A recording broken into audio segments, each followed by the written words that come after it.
Welcome to Football Game Plan Scout Team. I'm Emery Hunt, the czar of the playbook. And now that the 2021 NFL Draft is complete, let's take a look back and see how well these teams did this past April. With rookie minicamps done and the 90-man roster with the undrafted free agents locked in as they head into training camp, let's evaluate the entire class and hand out a grade. So without further ado, let's take a look at the Football Game Plan Scouting grading scale to see what these numbers next to the prospects actually mean.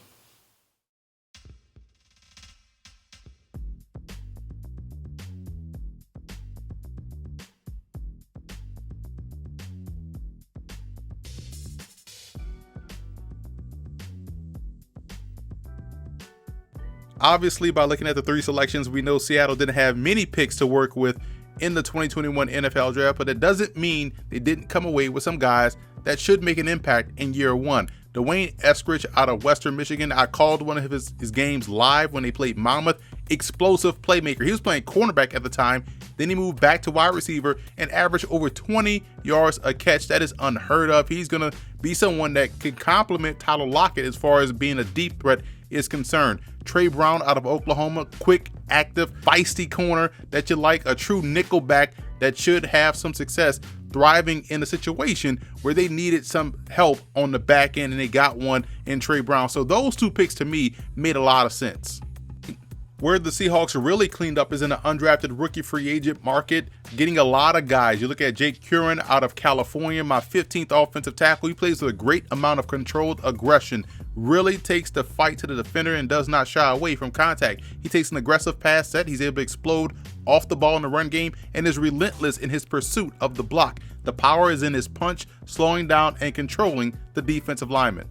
Cade Johnson out of South Dakota State was someone that surprised me by going undrafted. Reminds me a lot of Cooper Kupp. He has A+ acceleration into his stem and also after the catch, and at times he looks as if he's gliding on the field with how effortless he runs. He has great body control within his route running, able to shift his weight from left to right very easily without losing speed, and is an above average catch and run guy that can also be used in a wide receiver run game. He's versatile, showing upside as a flanker.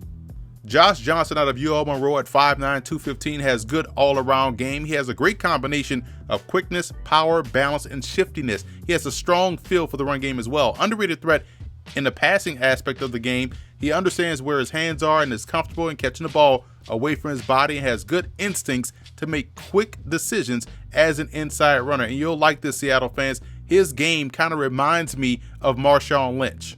Brian Mills out of North Carolina Central, another player whose game that I was on the broadcast for when they played Morgan State. He had 2 red zone interceptions in that ball game. Fluid athleticism and the length to match up with many wide receivers that he'll face. He was more than able to hold his own this past January at the Senior Bowl and uses his hands and length well to cloudy up those passing windows. He has top-tier ball skills and ball instincts. He doesn't get anxious while the ball is in the air and has a great sense of timing as well.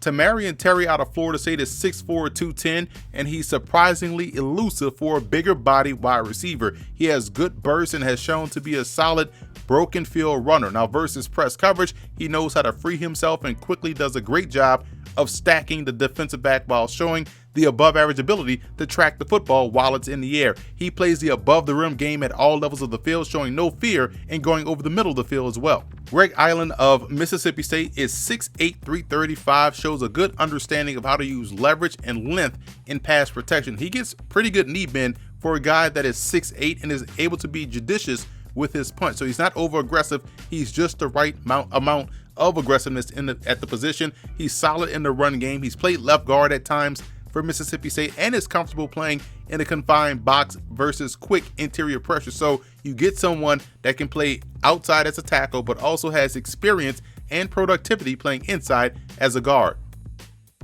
I'm giving the Seahawks a B for their draft. We talked about this earlier. They didn't have many draft picks, but 2 out of the 3 were really solid players in Eskridge and Trey Brown. Going into the undrafted rookie free agent market, having to do a lot of work and still being able to uncover some really good players, gems, and also guys that should have an impact year one despite being undrafted.